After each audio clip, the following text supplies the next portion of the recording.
So I want to review the episode of the Boondocks, the early bird special, and definitely this is kind of one of these episodes that I really just don't like, and it kind of represent like the downfall of the Boondocks. And in this episode, that what's established in the fourth season is that the Freemans are broke, so Granddad has to take on a bunch of different jobs, and definitely you can kind of almost compare him to Homer Simpson in the sense that he is doing multiple different jobs, and then also it's also a little bad as well because Uncle Ruckus is known for doing multiple jobs, so you're almost kind of like rehashing that as well, and during like the first part of the episode before Robert gets a job, he kind of forces Huey and Riley to kind of give up their clothes and buy from the Goodwill.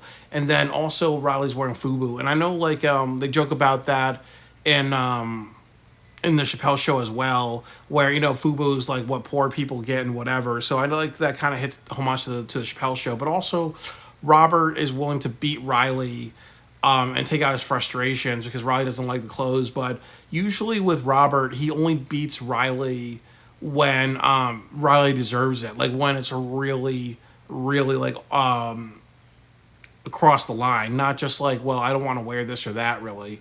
So you're kind of seeing Flanderization where Robert is, instead of being like, okay, well, I'm gonna save the whoopings when it's deserved, he turns more into an abusive person. Well, Mike, and as Huey's, and as like he paraphrases Huey that kids are there to be beaten, to have your to kids are there for you to beat your frustrations out on, and that's a bad like thing for his character because obviously he's kind of changed from having self-control to having no self-control.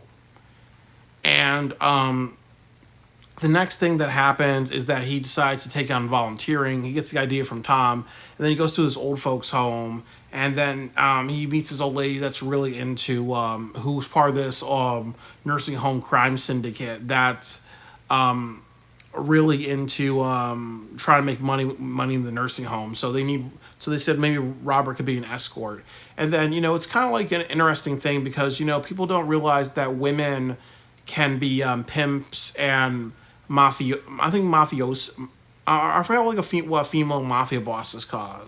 It's not mafioso, but there are female mafia bosses. Just like in the Sopranos, like how Tony Soprano meets a female mafia boss, and she tries to use her sexuality to kind of make Tony make a move that he's gonna regret. And as Tony's realizes she has power, but he's not gonna do something where he knows that he's lesser and she's bigger, so he's not going to he's not going to screw himself. He knows that he's the general and she's the queen, really. So that kind of happens too, where I like how they kind of reverse the gender roles. And also too, this woman talks about how there's a lot of women that want like a strong black man, a man with like manners and like chivalry, and also just like are always there for their mothers and stuff like that, or women, because that's also true with like how generations have kind of changed, where older generations are kind of taught that what even though you get ass whooping from your parents, you always respect your parents, you're always there for your parents. If your parents need whatever, you always just put them first. But younger generations are kind of taught to be more about themselves, or they have bad experiences with their parents. They're kind of taught to dump them in a retirement home and live their lives. Like it's always about, there's not that same type of honor, respect your elders, or honor thy elders, or honor thy father, honor thy mother type of thing. So there's like filling in the void, but it's also kind of like that thing too that sometimes women make the best pimps because they know the psychology of a customer, or if their customers are women trying to buy gigolos, they know the women's psychology or the women need. So sometimes you can't just say, well, the best pimps are men. I think the only issue with this episode, but the Boondocks does a lot, is you meet new characters that appear once that could be part of bigger stories. But also I think the other issue too is that if you're going to do a pimp character, why not have a pimp named Slickback, or have them be a division of a pimp named Slickback? Like he has he's the main character and this is like his division. This is like the old bitch division. Like that would kind of make a lot more sense than just another like another division of people. And then I also kind of think that the other problem with this is that you already had a female gangster character with Boss Bologna, and now you're doing it with old ladies, so it does feel a little bit like rehashing. And then also with Granddad, this episode reminds me a little bit of Boogie Nights. I've only seen that movie once, but definitely when you saw the episode where Thugnificent loses all of his money, you see like him laying in the middle of the road. That's from Boogie Nights. And then the scene where he gets chased out of the house with a shotgun. That's from Boogie Nights. But this episode reminds me a little bit of Boogie Nights. I think it's more so like Deuce Bigelow, Male Gigolo. This is kind of more inspired by. And then we kind of see what the issue is with the later season where they kind of take a bunch of movies and they kind of just steal ideas from it. So they don't really have their own ideas. And it represents Flanderization, but it represents a lack of originality. And what happens to Robert is that he meets different women. And he thinks it's going to be like a very passionate sex, and then also like Huey and Riley know what gigolo and pimping and escorting is, so they kind of like Riley's like you're a real nigga, you're a real gangster because you're gonna be fucking and getting paid for it. And then what Robert realizes is that these women are just looking for somebody to be loved and be overly like loved, like honestly like just like for hyper affection. So it kind of shows too that not every escorting need is always sexual. It could be filling in a void. And then also sometimes if you psychoanalyze people who look for prostitutes, it's two things. It's dealing with sex addiction. It's also dealing with an addiction to fetishism or an addiction of I want to do this or that. And then it's also like some people just don't realize sex and love are two different things. So, he's filling in the void and he does a great job. And then he meets this woman that's like, okay, well, part of like the contract between her and Robert is that she moves in. She treats Robert like a husband, and Huey and Riley like their mom or she's the mom or grandma, and they kind of fall in love with each other, her and Robert. And it kind of just shows like what also happens with some types of escorting. There are some people who want to have like a relationship fantasy, and they don't realize that that it's still like a paid service. So they kind of almost have the illusion of a real relationship when it's not a real relationship. And then also too, like things always change, and also too, if somebody is part of a bigger part of just being escorted and have different clients, as the old saying goes by Snoop, we don't love them hoes, so, and then also, you don't fall in love with your hooker, you don't fall in love with your hooker because you're going to get your heart broken because they don't care about you, or if they do care about you, it leads to more problems, and other things like that. And I also think that, he wants to get out his contract and actually have a real relationship with this woman.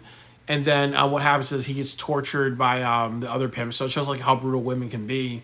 And then the rest of the episode's kind of like, this girl that's hiring Robert, she has a bunch of different women, just do the same thing. Or it's almost like they have a, what's that thing called? Like a polyamorous relationship.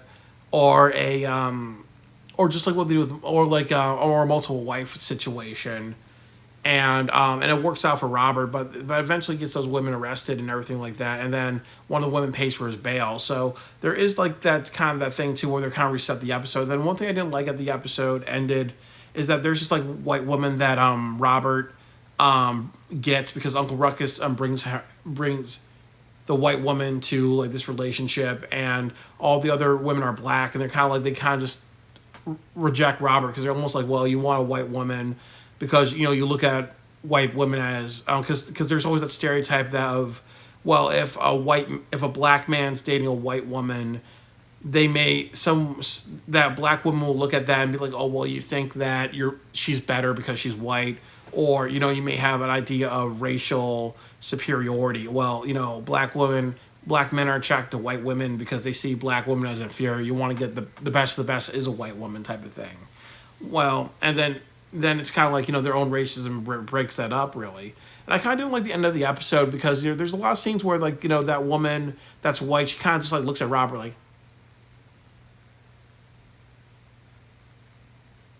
And even at the end of the episode, I kind of hate where Robert's kind of like, and then fades to black, because they kind of almost like were going off like what you're trying to like. I think like it was kind of like a cheap way of ending the episode where you can see Robert kind of smiling for a couple of seconds, and you don't know why he's smiling or whatever. And I kind of just don't like that, because I think it was just them just not knowing how to end the episode, and that's kind of been like a huge issue when you look at season 4, is that they really don't know how to end the episodes, and they do that in very, very poor ways. Like obviously with Tom, Sarah, and Usher, that was kind of like one of their best episodes.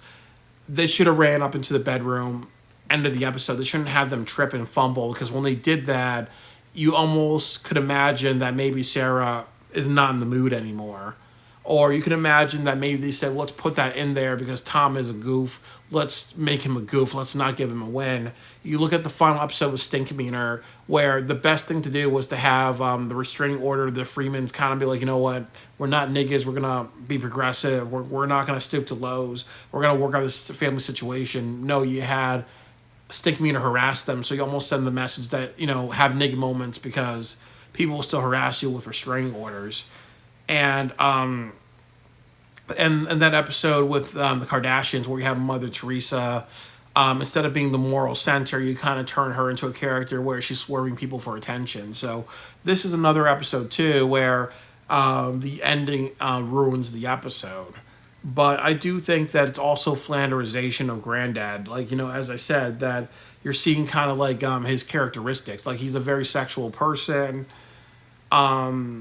He is unintelligent when it comes to applying for a job and whatever. And also, too, that in earlier episodes, he did not want to work or whatever. And now you kind of see him taking on jobs and doing a lot of different stuff, when that's just not really how his character works. And then also, too, like, he is very street smart. He's lived through a lot of things. Do you think that, honestly, he would allow himself to be taken advantage of by like, by a bunch of Mexicans? Because what happens in the episodes is that they lie to him and say that they lie to him so he gets out of the job line. And then also like him like getting easy credit ripoffs and other things like that. I do think that they kind of just like dumbed down his intelligence in this episode, and in other episodes as well. And I also think that in the earlier season, even though he had situations dealing with crazy women because he had a good heart and whatever, I think that he would obviously read a situation where, if he's being forced to spread his legs and this woman's grabbing his butt and feeling it up, I do think that he would kind of be like, no, you're too crazy for me. I'm getting out of it. In the early seasons, he would have done that. He wouldn't kind of stay and be a gigolo for people, like touching his body like that. Or even he would have the ability to fight them off, really. So this episode doesn't do Robert a good service.